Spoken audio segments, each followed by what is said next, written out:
The Department of Environment and Natural Resources wants to rehabilitate Manila Bay by putting white sand along the baywalk. The DNR says that the white sand is also one way of bringing a semblance of Boracay Island to Metro Manila residents who may be longing to travel to one of the world's best destinations. Filipinos would certainly want to see Manila Bay restored to its former glory, but is dumping white sand the right way to do it? We discuss in this episode of The Cheese.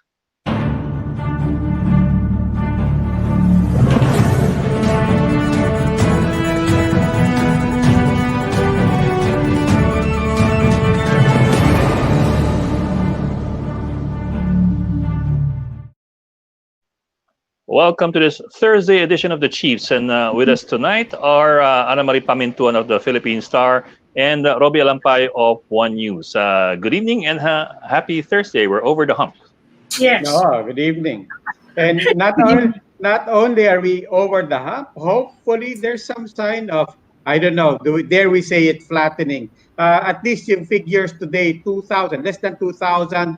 Yes. And they're taking note. This is the first time since I think end of July that we're dipping below 2,000 for the daily case rate.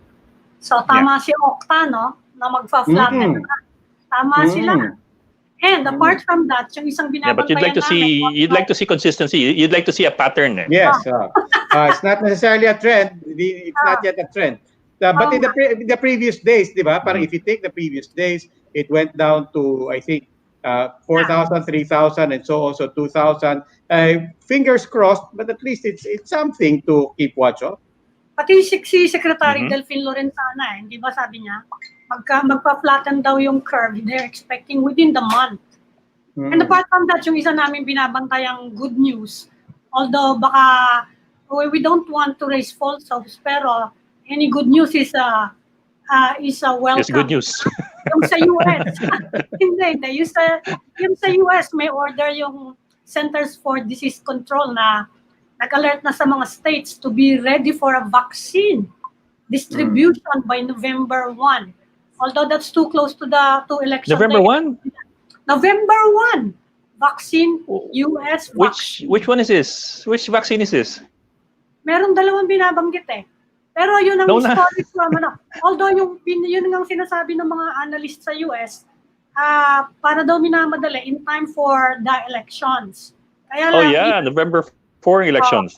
Pero hindi naman basta-basta siguro maglalabas ng ganyan ng mga US pharma kung hindi naman talaga promising yung kanilang vaccine. So that's a piece of good news that we welcome, syempre. Nakapila ba tayo doon? Ha?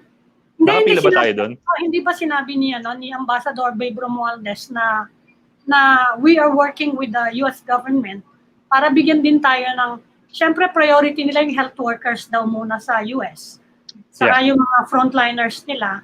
But for the rest, ang dami-daming gagawin eh. Syempre kukuha din sila ng mga orders from other countries. So at least, but you can imagine you're looking at a population of what, 200, how many million? 300 million? So kailangan nakapila rin tayo doon. Diba? Alam mo yung daya sa pila, kailangan nakapila ka sa marami. Hindi pwedeng nakapila ka lang sa China o sa Russia. Kailangan nakapila ka rin sa US. Marami. Tatlo na tayo. Diba? Tatlo na yung bansa na. Para pag pumila ka sa McDonald's, kailangan may isang tao sa... Pati sa UK, mabilis-bilis din yung development nila. Yung Oxford. Yes. Saka nagta-testing na rin sa US ng saliva testing. Ito ba yung antigen? No, saliva. Saliva okay. testing.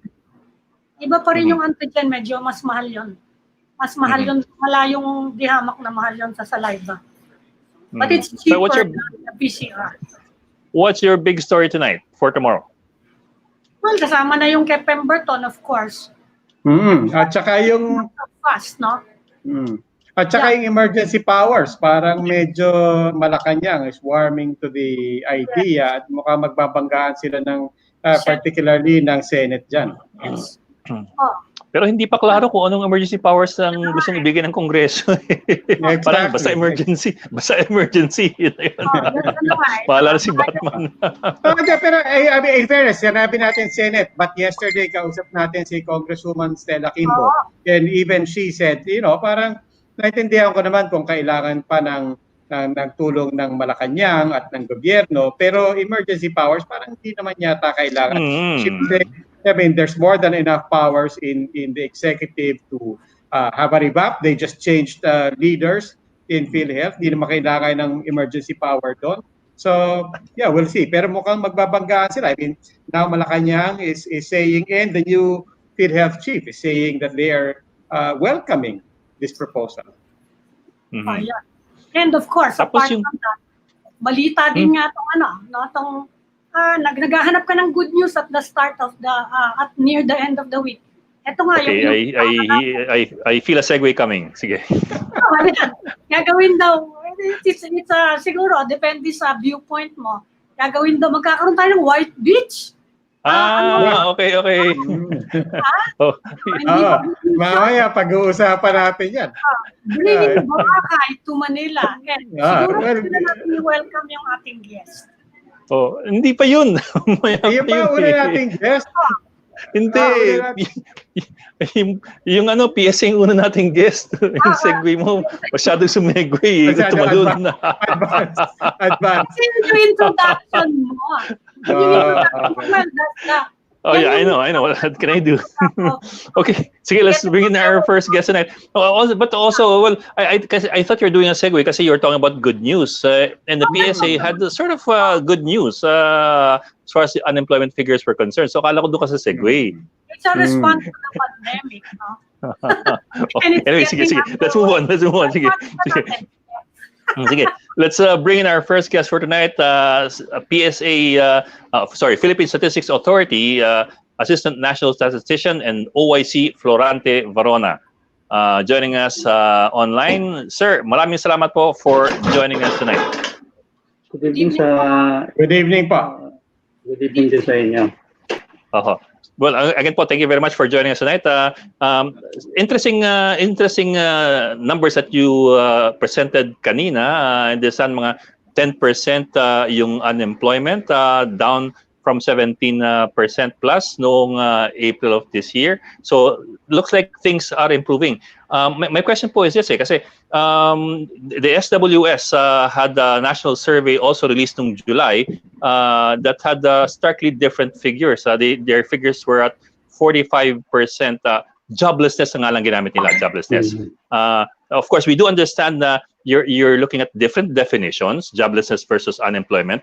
You're also looking at different ways of doing the survey and the different organizations. And I think you're also talking about different universes kasi I think yours po has to do with the formal job sector Yung SWS had to do with both formal and informal. Pero ayun po, run us through the nuancing ng kaibahan ng inyong survey at ng kanilang survey kasi people might be getting confused na ibang napakalayo po kasi ng numbers between the two. Unang-una po, magkaiba siya ng sample size. Ang ginagamit ng PSA para sa labor force survey is about 45,000 sample households. Sa kanila yata nasa 1,200. 1.5 or 1.5. And then ang methods kasi ng PSA ay iba din kasi ang frame na pinanggagalingan ng 45,000 ay galing sa Census of Population. Yun ang ginagawang frame and then nagpo-project kami ng population para ma-represent niya yung national. So yung 45,000 would be enough to generalize the whole population. Kukumustahin ko po yung nabanggit nyo na rin lang po yung census. You're handling also the national census and it kicked off this week, no? Kumusta naman po yung kasi marami nag-aalala, nakita namin yung mga images from the program that's now underway. Pumapasok po yung mga tao sa mga bahay, medyo marami-rami sa isang bahay. Di ba delikado yan? Di ba, wala bang concerns about health protocols na nabanggit sa inyo? Halimbawa yung IATF. Yes, anticipate naman namin lahat yan. Actually, yung IATF, based sa resolution nila number 38, inaalaw ang PSA na isagawa ang aming mga trabaho.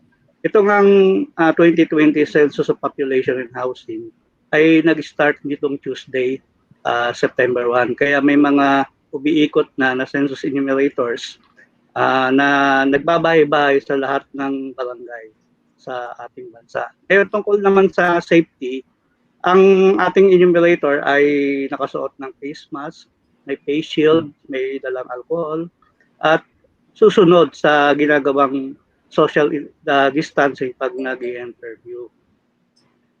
Ginawa mo ng PPE? Kasi mukhang nakita namin, lalo na kung maliit na maliit yung bahay. Mas maganda po kung isasagawa na lang sa bakod ang interview para mas safe. So pwede. Pwede. Meron pa pong ibang alternatibo kung halimbawa ang household ay ayaw ng face-to-face interview. Pwedeng iwanan na lang yung questionnaire at babalikan na lang. Okay. Saka online pwede, di ba? Pwede rin ang telephone interview. Kukunin niya yung numero and then tatawagan based sa available schedule ng respondent. Yung online naman ay kung merong kakayahan yung household, meron siyang internet access and meron siyang desktop or laptop, pwede siyang bigyan ng access code para doon na siya sasagot online. Okay. Mr. Varona, ito bang mga online na to, yung mga alternative ways of getting the information, the data, ginagawa na pa po dati to or ngayon lang to during the time of COVID? And is there any concern that might affect the data that we collect? Ginagawa na to dati kahit sa labor force survey, kaya lang hindi masyadong madami ang nag-online. Pero ginagawa na to dati. Ano yung mayors, yung mga mayors ng Metro Manila, nagre-request sila na kung pwede daw i-defer yung census muna until January. Hindi ba okay lang yun? Na sandali lang naman yan, just a couple of months? Ang mga mayor po ay parte sa operation na to kasi sila po yung tumatayong chair ng City and Municipal Coordinating Board ng Census. So kung sasabihin nila, kung i-recommend nila na wag nang i-conduct yung census, susunod naman ng PSA doon. Kasi may close coordination naman ng PSA sa mga local government unit. For example, kung lockdown yung area, iiwasan namin yon. Kung temporary lockdown, hanggang bigyan kami ng clearance para balikan ulit at igawa yung census. Okay. Sir, balikan ko lang po yung unemployment figures. Gaya po ng nabanggit nyo, your sample is much, much bigger. And dahil nga sa laki nyon, it gives a more accurate, it should give a more accurate picture on the national scene. Pero dahil po sa dami rin ng sample nyo, I presume this allows you to also parse the data down to regional differences and so on. Are there any insights on unemployment with regards to breaking it down into the different regions? Yung sample size namin na 45,000 ay enough na to come up with reliable estimate at the regional level. So may mga regional figures din kami na linalabas. Kasi sa laki ng sample mo, kung i-divide mo siya into 17 regions, malaki pa rin yun. Yung size na yon para enough to come up with reliable unemployment estimates. Kaya ko nga po natanong because right now I think people are talking about the headline figures on the national figure of unemployment. But could you break it down at least sa NCR? Obviously, isang malaking tinamaan, it's a major engine for the country. What exactly are we seeing for NCR sa unemployment? And then how are the other regions? And are there other regions worth talking about whether nag-improve or kailangan rin bantayan? Wala akong hawak na data ngayon, pero based sa kaninang press con, mas tumaas yung unemployment sa NCR as compared to last quarter ng April. So ngayong July, nasa around 15.8% yata yung NCR. Yes, sir. So mas From higher siya as 12%, compared. I think it was 12% the former quarter. Yes. Yung ibang region, hindi ko kabisado sa ngayon. Nationally yata, I think overall nag-ease by 10% eh. Yes, bumaba from 17.7%. Bumaba siya sa 10%. Dahil daw nagbukas yung dahil nagbukas na yung mga businesses nga. Yes. Yung ibang enterprises allowed to operate again. So gano'n. That's correct. Pero sir, still along the issue of employment, to no fault of the PSA, yung limitation ng inyong survey is that it only deals with the formal sector. How do we count the informal sector in terms of joblessness or unemployment? Or shouldn't there be some sort of a metric for them as well? Considering na daming Pilipino talaga na hindi naman formal na nagtatrabaho. Ay, sir, hindi lang po formal sector ang kino-cover ng LFS. Kasi ito po ay household-based surveys. So yung 45,000 samples na to ay 45,000 households. So yung households po ang tinatanong. So kasama rin dito yung nawalan ng trabaho dahil ang reference natin dito ay over the past week kung ikaw ay merong trabaho. So it's formal and informal pala. Yes. Ang tinatanong household kasi pwedeng ang member ng household ay nagtatrabaho sa formal sector or pwede rin nagtatrabaho siya informally. Kasi ang tinatanong naman dito kung meron kang work or meron kang business over the past week. Ipa-follow up ko lang yung tanong ni Roby kanina. Mas madali ba sa inyo? In some ways, mas madali itong online census taking? Medyo challenging siya kasi nung nagpaplano ang census, it's more on face-to-face. Kaya lang nagkaroon tayo ng pandemic, kaya ginawa ng paraan na magkaroon ng ibang alternative para doon sa mga natatakot at yung may mga kakayahan naman. Kaya limited lang itong online. Doon lang talaga sa mga, sabihin natin yung mahirap pasukin, kagaya ng mga exclusive subdivision, yung mga condominium na hindi nag-aalaw magpapasok ng mga enumerators. Okay. Maraming salamat po, PSA OIC Florante Varona. Sir, thank you very much for joining us tonight. Thank you po. Maraming salamat po. We will just pause for a break, so please stay with us.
Welcome back to the Chiefs. Now joining us is Undersecretary from the DENR, Benny Antiporda. Good evening, sir.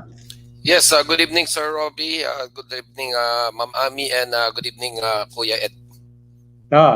Sir, Usec, alam nyo, sobrang excited si Ami na makausap kayo ngayon dahil hindi pa segment nyo, kayo na ini-introduce, umpisa pa lang kanina. Thank you, Ma'am Ami. Namiss na ako ni Ma'am Ami. Tagal na hindi kita-kita. Kanina may mga bundok-bundok na doon ng white sand. Pero syempre, alam niyo naman, Usec, kung bakit excited si Ami because marami ring tanong. Bukod sa nakikita natin, marami ring tanong yung mga tao.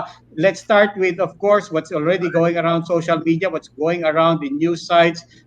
Itong report ng white sand sa Manila Bay. I mean, we'll take it from you, sir. Ano ba exactly nangyayari dito? Well, first of all, it could have been yung black sand talaga dating ginagamit dyan, no?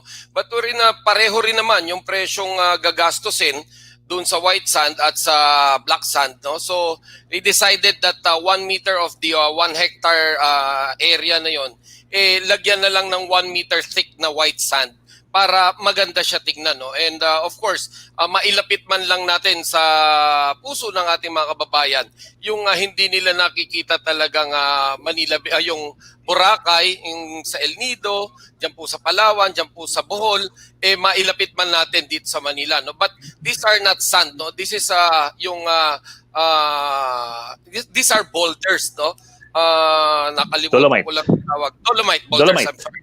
Na-excite ako, nakita ko bigla si Kuya Ed. So these are dolomite boulders na kinrush and turn it into sand, no? Bago siya dinala rito from Cebu City.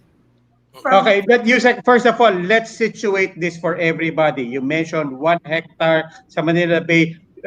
Place it for us. Anong stretch exactly ang pinag-uusapan natin when you say 1 hectare, 1 meter equivalent of over 1 hectare? Anong stretch exactly pinag-uusapan natin, gaano kahaba? So ito pong ginagawa ngayon is 160 by 120 meters, no? Itong first phase ng project na yan. But ang target talaga dyan is 500 meters, no? Yung stretch ng Baywalk area. So 160 by 120 yan, yung phase 1, wherein sa September 19, magkakaroon po ng principal's visitation dyan ng ating pong mga interagency secretaries para ho i-inspect yan at magkaroon ng visitation dyan. Gano'ng kakapal yung layer na yon? Parang 1 meter po yung white sand. 1 meter po yung white sand and yung taas po ng white sand, no po? Tapos yung lapad. Yung lapad po niya is 160 by 120 meters po. Wow. 160 going seaward, sir? Yeah, 160 going seaward. 160 seaward. Yeah. Tapos po, when you say po Baywalk area, sir, is that the one across Aristocrat o no, iba yun? that's beside this is beside the US Embassy. US Embassy. Okay. You can still remember, no? If you can still remember, punong-puno po ng basura yan lugar na yan. Yan po yung pinag-iistakan talaga ng basura dahil mapahabagat man o mapaamihan, dyan po yung tambakan ng basura. So now, hindi na po natin makikita yung basura in the first place kasi meron po tayong mga trash boom na rin po na to control it, and at the same time, tinatanggal na po yung basura everyday po. Kaya hindi na umaabot sa atin sa Ross Boulevard. And at the same time, yung mga tributaries, in-address na rin po natin yung mga rivers po, especially Pasig River, in-address na po natin kung kaya't wala na po tayong mga solid waste na nakikita dyan. Although meron pa rin po pa konti-konti. Usec, linawin ko lang po kasi kanina binanggit nyo, wala naman dati black sand and you just decided gawin na lang nating white sand. Ganun. But do I take it that the premise to what you said is matagal lang ginagawa to? Talagang nag-i-imbak dyan, naglalagay dyan ng sand every so often? Is that what you're saying? This is not a new thing? No. Hindi po gano'n. No po. Wala pong ganyan, no. Actually, ito pong beach nourishment na kita po natin to sa Singapore, sa Sentosa, and sa Guatemala. Ginawa po itong beach nourishment na ito po yung nagbigay ng idea na gawin din po yung beach nourishment dito, wherein nung una pong panahon, ang itsura po nito, black sand po ito, pero mahaba po yung shoreline, no? Mahaba po yung beachfront niyan. But because of the erosion, nawala po nang nawala yan. But now, meron po mga engineering intervention po na ginawa dyan, wherein meron pong mga yung mga geotextile and geopipe susya na to avoid yung erosion po nitong ating mga sand. Okay, kasi pong beach nourishment na yan, I was Googling kanina what exactly to call it and so on. But even beach nourishment, it sounds very positive. But just on some basic research, may debate rin po dyan. There seems to be a big debate as to whether or not it is wise, whether or not it is sustainable. And certainly, the question always, lalo na for the DENR, is what is the environmental impact of this? Ginawa po ba ng EI ito? Yes, of course, of course. Ginawan po ng study yan. And at the same time, isa lang ho naman ang tanong natin, ano po ba magandang itambak dyan? Basura po ba o yung sand na yan na mas maayos tingnan? And alam naman po natin ang state ng ating pong Manila Bay wherein it could have been a Dead Sea, no? Dahil unti-unti nawawala na yung biodiversity dyan, yung mga namamatay na yung mga halaman, mga isda dyan. Sa ngayon po, nalinis natin yung tubig at tao po ang ipapalit natin dyan na para ho ma-enjoy ng tao muli. Yung Manila Bay, kung saan nung mga bata pa po kami, ewan ko lang po kung mas matanda po ko sa inyong lahat, na-enjoy ko rin po yan na minsan po nakaligo tayo dyan nung bata pa po tayo. But now, we cannot do it because of the water quality. No? But with our sewage treatment plant, napakaganda po nung mangyayari dyan dahil nandun na po kami sa nakikita na po namin at abot kamay na namin yung target namin na 200 mpn per 100 milliliter. Pero Usec, that works on the premise that you have to choose between itatambak ba basura dyan o itatambak ba dyan ang buhangin na puti. Paano kung the other choice should have been I mean, going to Robbie's question, meron bang study na ginawa kung anong impact ng pagtambak ng sand, whatever color it is or whatever quality it is? Ang nandyan dati is silt. Ang nandyan dati burak. Okay? Yung burak nandyan, tinanggal natin burak. No? Nagkaroon tayo ng dredging dyan, tinanggal yung mga burak, nagkaroon ng silt removal. At tapos, ang pinalit po natin is sand. Now, ano po ba pipiliin natin? Burak o sand? Yun lang po. As simple as that. Wherein talaga namang sand ang nakalagay dyan noon pa. No, sand po talaga noon yan. Na nababoy po yan. Para nga pong may vulcanizing sa ilalim ng dagat. Ilang gulong po ang nakuha namin sa ilalim ng dagat na tanggal ho namin, nalinis po namin yan. So, dinidevelop namin ito. No? So, pakiusap ko lang sa inyo bilang mga kapatid natin sa media, well, I can understand that you're curious about it. But let's try to be positive on this matter rather than come up with a negative notion on what we're doing. Kasi it really hurts us because of this COVID pandemic. Nakikita nyo naman na talagang pinagbubutihan namin at ginagawa namin lahat ng paraan. And yet, parang negative pa yata yung ginawa namin. Wag naman sana ganun. Yun lang. Usec, we're not trying to be negative. I hope you understand. But nag-cover din tayo dyan sa DENR, panahon pa ni Fulgencio Factoral, ni Victor Ramos. That was a beat for many of us. And we're asking questions that the beat taught us to ask. And one of the things that we would like to ask is, there's the environmental impact. That's one. The other thing is, even before we get to environmental impact, the ecosystem, first of all, yung sustainability. I think all of us have seen artificial white sands on beaches. And we have seen, even in resorts, that is not sustainable. Paulit-ulit. Isang bagyo lang, people are wondering, isang bagyo lang, baka ma-wash out na yan into the sea. Yun po yung tinatanong namin.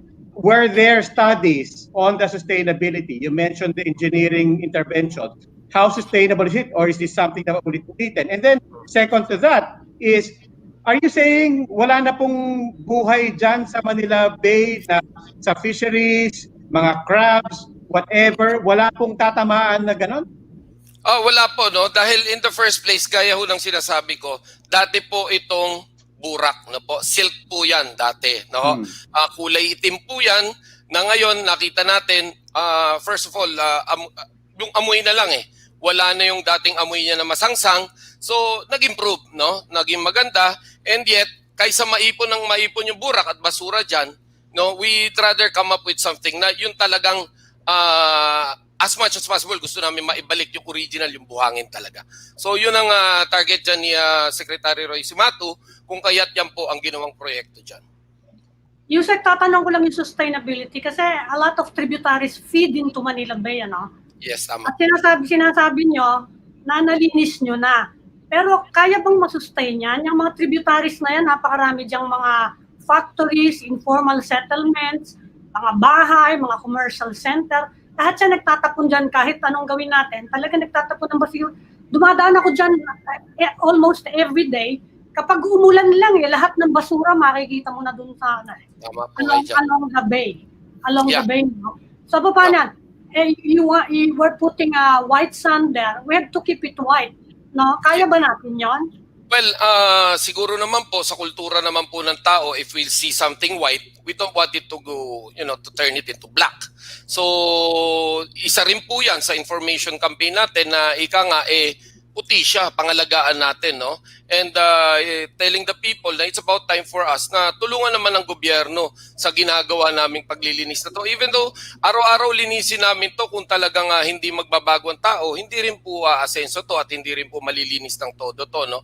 But you can see a drastic change doon po sa pagtatapon din ng tao, no? Kung dati makikita nyo talaga puro yung mga lumulutang dyan is mga plastics. Ngayon po, makikita natin karamihan dyan yung mga kawayan, mga kahoy na that came from the backlot, no?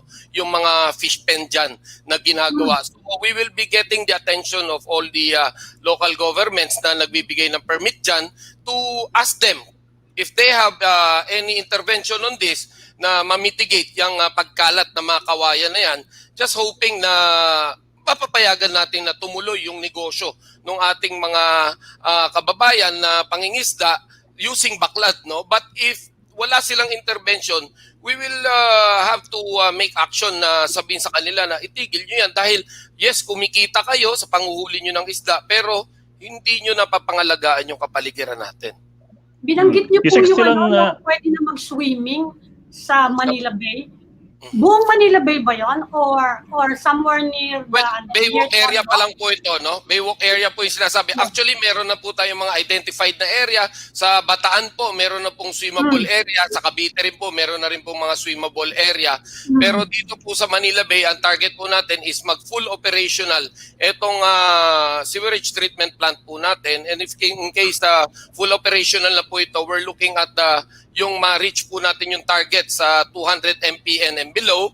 Pag nakuha ho natin yun, magiging swimmable po yung area at wala na pong health risk dyan. But Yusek Benny, still on sustainability, you mentioned kasi kanina that you're looking at the engineering interventions para hindi ma-erode yung white sand. Yes. Tell us about it. In kahit pa paano, try to do it in layman's terms. What exactly do you plan to do para hindi agusin to with the first storm surge that comes around? Yeah, okay. Unang-una, meron siyang mga geotextile, yung sa ilalim po. Meron po siyang yung geotube na tinatawag. So, nakakontrol ho yung ilalim niya. So, matigas po siya, no? Na ang laman po ng buhangin din para ho hindi siya sumabog pabalik ng dagat. So, una po yun. Pangalawa, tinitignan din po dyan na magkakaroon po ng breakwater just to protect na abutin yung ating pong beachfront nung alon if in case may bagyo po o malakas ang ulan. Kasi maglalagay tayo ng breakwater. Yeah, meron na po kasing breakwater doon di ba? Na malayo. Manila Yacht Club. Tinitingnan po na ilalagay siya ng mas malapit. So ano po ang timetable niyo? Malapit sa embassy po yun. Malapit sa embassy. Ano po ang timetable niyo for completion of this project?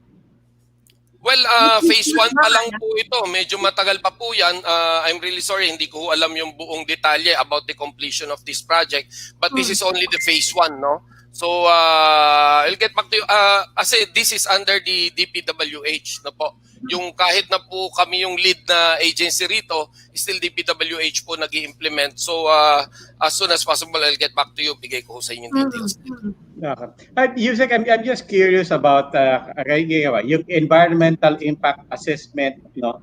I'm just curious also on the baseline understanding of what is still surviving, anong klaseng mga isda ang nandyan pa rin, and so on. Naiintindihan ko po, tama kayo, may puro burak na yan, and people can't imagine it. But at the same time, a lot of biologists will also say, we also cannot imagine na 100% wala nang buhay. You know?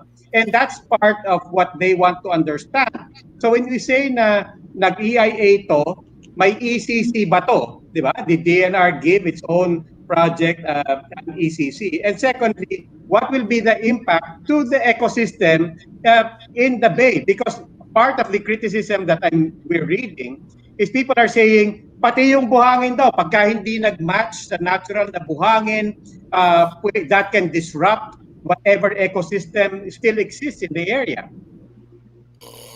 Okay. So, ganito na lang po, no? Kasi Our EMB, our Environment Management Bureau, conduct their own tests also, and nag-conduct din ng environmental impact assessment on this. So basically lahat po yan nag-undergo po ng due process. So nothing to worry about, but if indeed they found something which is unusual, no, and really destructive, I think rather than coming up with their own perception or opinion, maybe they can write us a letter or file a complaint against us tungkol dito sa situation na to. But for us, what we can see as of now is we converted something into, what shall I say, something which is, good to the eyes of the people, good to the feeling of the people, especially in a situation like this wherein anxiety yung nagiging problema ng tao. So pinakikita natin na nagkaroon ng pag-asa yung isang Manila Bay na matagal nang sinukuan ng marami ng all they thought wala ng pag-asa, no? But Secretary Simato, through the instruction of our President Rodrigo Roa Duterte, is really eager on taking the challenge of the mandamus from the Supreme Court, kung kaya't ginagawa po namin lahat ito. So expect the best na ginagawa pa rin po namin, na talagang lahat is due process, and of course since yung magagaling naman po talaga when it comes to environmental impact and everything, and nasa DENR din po, wag ko kayo mag-alala at hindi po namin gagawing pabayaan yung pong biodiversity natin dito sa Manila Bay. Kumusta naman po yung sewerage from the Manila Zoo? Kasi yun yung medyo start siya ng problema dyan, diba? Na tama po kayo. Yung Manila Zoo. Okay na ba sila? Yeah, the local government of Manila is acting on it. Basically, nakuha ho namin yung pledge po ni Mayor Isko Moreno na ipagagawa na nga po talaga itong Manila Zoo. And at the same time, lahat din po ng outfall, actually, in fairness, Manila Zoo rin po, hindi lang ho yung galing sa kanila na dumi ang talagang malaking tributary dyan, no? Ang isa rin dyan is yung SLF. Not SLF, yung ISF, yung informal settler families, from the dito dati sa may Rizal Memorial patungo rito sa may tabi ng Lasal, no? Lahat po yan informal settlers. So nailipat na po natin yung 100 families, wherein yung dito na lang sa bandang Lasal area ang hindi pa naililipat. But again, ang ginawa po natin para once and for all ma-address din yan, nagkaroon na po ng sewerage treatment plant dito po malapit sa Manila Yacht Club, ang DENR, para ho dyan dumaan yung mga tubig galing sa tatlong outfall coming from etong sa Remedios, ito po sa Pedro Hill, tsaka dito po sa Estero de Abad, no? But as of now, hindi pa ho 100% na operational yung ating pong STP dyan, dahil in the first place, yung volume po, napakalaki talaga. So we need a bigger machine. Inaayos po siya. So looking forward na bago po matapos yung taon, ma-reach na po namin yung target na 200 MPN per 100 milliliter. Okay. Usec, curious din po ako, no? We're talking about Manila, we're talking about Manila Bay. Of course, on the other side of the story, yung dolomite na galing sa Cebu. Maybe you can educate us as well, because honestly, hindi ko alam kung ano yung saan nanggagaling to, how is it done, how is it quarried, how is it mined, if ever. Tell us a bit about dolomite and where exactly did this come from? Well, I'm not that familiar with the dolomite, no. You imagine, nakalimutan ko nga pati pangalan. Actually, I just learned about it kanina when we conducted our executive committee meeting, wherein sinabi nga itong dolomite na to ay legally pinapayagan naman yung quarrying nito ng dolomite. Mga boulders daw ito na it looks like limestone, ganun ang itsura niya. And ito raw po ay talagang legally naman pinapayagang i-crush and gawing sand, no, na ginagamit ng mga resorts and beach, no. So mga ginagamit nila yan. So wala tayong dapat ipag-alala dyan, and at the same time, of course, yun namang environmental impact assessment naman doon sa area na pinanggalingan, definitely na-consider naman po rin yan. Pero Usec, we're certain naman that it is chemically neutral.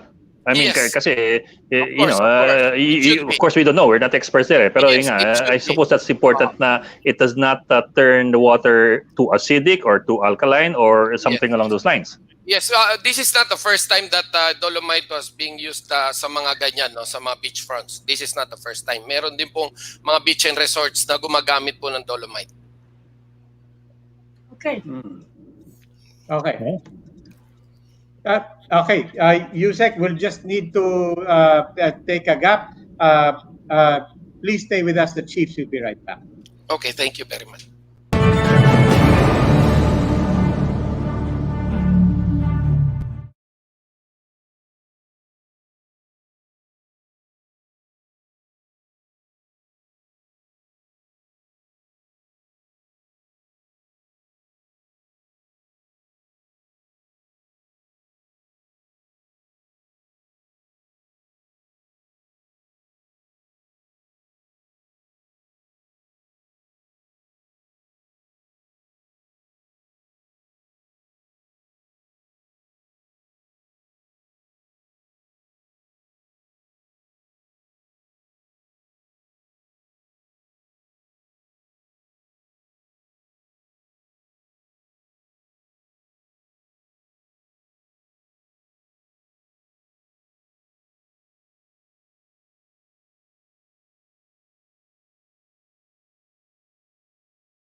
Welcome back to the Chiefs. Well, first of all, we'd like to say thank you to Environment Undersecretary Benny Antiporda, who joined us just before the gap. And now we want to bring in Greenpeace Southeast Asia campaigner SONNY BATUNGBACAL. Mr. BATUNGBACAL, thank you po for joining us tonight.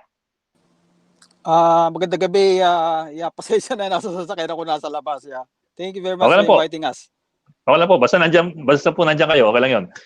Well, sir, dito na hindi ko lang ako. alam kung kung napakinggan niyo yung usapan namin kanina with Usec Benny Antiporda ng DENR, where napakinggan ko. where he was talking about as far as environmental impact daw, they see nothing wrong with yung white sand sa Manila Bay. From your perspective po, from the side of Greenpeace, ano po yung nakikita ninyo? Well, unang-una, yung dolomite kasi mining and then you know very well that the position of Greenpeace is no to mining essentially. The problem with this is, itong unang-una, misinformation, nalaman namin kanina lang na saan daw ilalagay. And then meron isang channel na tumawag kay Usec at sinabi nga dolomite. E di lalo kaming nasidak. Kasi right now with all of this, we should inform the public what's going on Siyempre, maganda nga yan, white and all that. Ang concern lang namin kasi, with all of this, like 500 meter by, yung sinasabi kanina, 1 meter by yung length. 1 meter of thick daw, tapos mga 160 meters seaward, kumbaga yung lapad. Ang question natin dito, from an environmental standpoint, what would happen if that particular material dissolves into the marine water? Kung di po ko nagkakamali, itong dolomite, meron siyang component that na medyo nutrient So essentially, nutrients essentially, when it dissolves in water, it stimulates algal growth. I think it's calcium, magnesium, carbonate. Yeah. So when it dissolves in water, hindi natin alam kung mga chemical reaction dyan, and that might either decrease or increase the population of whatever organisms that might be there in the Manila Bay. But what's more important is, hindi pa natin alam yung status ng Manila Bay before the aesthetic laying down of the material happened. And nalaman din namin na itong hinahabol yata sa International Coastal Cleanup, September 21. Essentially, what does this want to show? That particular area na tinambakan natin, essentially concealing the evidence, so to speak, na hindi pa natin alam kung talaga status na recover na siya. What happens kung natanggal na lahat na ito? Kasi essentially, can you imagine the cost? Yung dinidiscuss kanina ni Usec, essentially, ito siya engineering infrastructure. And knowing na dagat po ito, sa mga landfill lang yung sanitary landfill, yung mga leachate, nasa land na yun, nagkakaroon pa din ng mga leaches And you're talking of the ocean, and we're trying to conquer the ocean. Ang tanong, yung kanina narinig ko din tinatanong kay Usec, wala na bang other alternative? Meron mga ilang kami kasama, di ba pwede magtanim ng mga mangrove dyan or seagrass? Any natural one. Dito, I would just assume na sino ba'y kumita dito? Malamang binili din po These are taxpayers' money. So we should be fully informed una-una, sinabi yung sand, tapos dolomite pala, and then we have yet to know the cause of such an implementation. Well, we're not against the, sinabi nga sa akin sa interview kanina, hang on, yan, yung computer ko kasi siya na light. Yung mga costs involved ba dito are well taken care of? Are the, baka si Mayor Escombrena is probably the details of such. The EIA has yet to be seen because normally we have to have a third party that take a look at the EIA because the DENR issues the EIA and the DENR states that they have issued the EIA but no one has seen it. So how come we have a large mountain size activity in Manila Bay and no one's looking at the EIA? Alam naman, ang napakadaming EIA that take months and even years to approve. But this one just came overnight. Yes. Actually, sir, yun yung gusto kong tanongin. I mean, without necessarily knowing the facts on either side, tinanong namin kanina yan kay Usec Antiporda, it wasn't really a straightforward answer that yes, nag-EIA or yes, merong ECC. But just knowing how EIAs work and take a lot of time and take a lot of consultation, does that make sense to you? If somebody tells you hindi nag-EIA to and yet this sort of really came out of nowhere? Exactly. This said red flags, right? Even tinanong mo kanina kay Usec, what is dolomite? I don't know what the hell is that. If this was the Usec, he should have seen this EIA, right? I don't know who, the signatory whatsoever. So it seems to me that something's going on. Right, I don't want to know that. I hope that this would not turn into another PhilHealth scam or whatnot. But given the objective aside, I just like to cite ang problema dito kasi yung water pollution sinabi nga doon sa mismo DENR website, I'm looking at it right now, only 50% ng sewerage system nakakolekta doon sa mga sewers doon sa NCR population In fact, ito din yata yung diniscuss natin when I was a guest there almost 2 years ago before the pandemic. Right? So 15% pa lang yun na ng mga water concessionaires. So what are we doing in there? Although ang size ng Manila Bay is a large, almost 200,000 hectares, right? But this type of thing is only 500 square meters? That's infinitesimally small as to the large size of Manila Bay. You're talking Manila Bay, right? They should have mentioned that it's just the back or adjacent to the US Embassy. It's not the Manila Bay per se, because if you took the percentage out of the 200,000 hectares almost, that's an infinitesimally small, would not make an impact. And I don't know yet the impact would be if that material leaches out to dissolution process and whatnot, mixing with the polluted substrate and whatnot. Well, it's an experimental that all power PhD students in the UP would try to predict what would happen. What's important right now, what's the baseline before these things happen, water quality and whatnot, and let's see whether our apprehensions are correct or not. Let us be clear, we would like the DENR to succeed, but the way that they are doing this is not appropriate with all of those laws that they themselves should be familiar with, right? Mr. Batungbacal, is Greenpeace also is Greenpeace conducting its own monitoring sa quality ng water sa Manila Bay? Kasi sabi nyo nga medyo malaki yan Saka dinadahan-dahan ng gobyerno yung paglilinis, may showcase sila. Dun sa Las Piñas, may lugar na doon na yung mangrove forest. Parang nag-iiba-iba yung section niya di ba? May malinis na parte, merong merong polluted, merong mahirap na parte doon sa Tondo, may parte doon na gumagawa ng mga uling right beside the water. May monitoring ba Greenpeace on the quality of the water? Kahit portions lang ng Manila Bay, nag-i-improve ba since inorderan ni Presidente Duterte na linisin yung Manila Bay hanggang maging good enough for people to swim in? Meron ba kayong monitoring na gano'n? No, we're not conducting any monitoring that particular area. We base our feedback on what the government tells us. But let me tell you, there are 17 tributaries entering the Manila Bay. Yes. So logically, if these tributaries are clean, then Manila Bay would be more or less clean, right? Because the demonstration here is only a small fraction. You have officials like that you could see from the Manila Bay walk area. The distance to the horizon is only 3 kilometers. Right? That's the only way that you can see. What happens beyond the horizon is the problem, right? So let's put this in perspective in terms of the scale, the size of Manila Bay. It's 200,000 almost 200,000 hectares. 17 rivers entering the Manila Bay. Only 50% of the water-served population in NCR, I'm looking at the DENR stats right now, is connected to the sewerage system. And here we are with the solution of, hey, let's import dolomite, whatever that is, into the, and put it in there. So it's like, I don't know, is that the solution to the objective? But yeah. And it's not short of burying the evidence that's down there.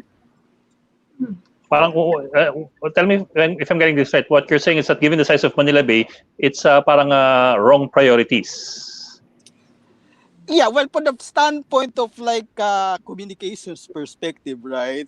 I mean, you have all of the like the IATF visiting that particular area, showing the white sand and all that. Which we only know how many months that would stay in there. We just have to monitor and the impacts to the surrounding environment. Once the typhoon sets in, then we could just hope that we are proven wrong, that the strategy of DENR is appropriate. That's what we hope to. We want the DENR to succeed, but there must be other alternatives to begin with. Okay, maraming salamat. Greenpeace Southeast Asia campaigner SONNY BATUNGBACAL. Mr. BATUNGBACAL, thank you for joining us tonight. Salamat po. Salamat. Thank you. And that will be all for this. Maliligo ka na sa Manila Bay? Napag-isip. Hindi pa. Hintayin natin kung ano mangyari. Sige. Okay, and that will be all for this special edition of The Cheese. We hope to discuss here. We'll keep the conversation going. I'm Ed Linga of One News.